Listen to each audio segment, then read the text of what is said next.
Un podcast peut être un bon complément à un blog, à une entreprise, à une chaîne YouTube ou même une activité en soi.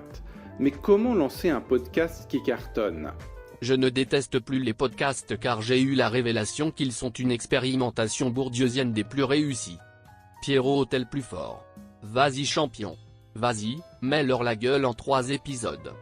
Et nos goûts nous trahissent beaucoup plus profondément que nos opinions. Je me suis amusé un peu à décrire les goûts de ce que j'appelle la petite bourgeoisie nouvelle. Disons, culture libérée, libre, un peu avant-garde, etc. Bon, ces jeux où chacun se définit par rapport à celui qui est juste au-dessous. Il y a des renversements constants. Bon. Et par exemple, le fait de revenir à des choses apparemment populaires change complètement de sens. La 2 chevaux de l'intellectuel n'a rien à voir avec la 2 chevaux de l'ouvrier agricole. Je dis que les gens sont infiniment moins libres qu'ils ne croient. Les goûts, finalement, sont des dégoûts. Alors ça, j'ai mis beaucoup de temps à le trouver. C'est le dégoût du goût des autres. Pour faire parler les gens sur leur goût, il faut leur faire parler de ce qui les dégoûte.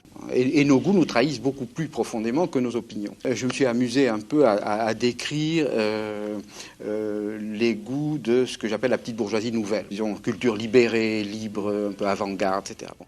T'es vraiment le plus fort Pierrot.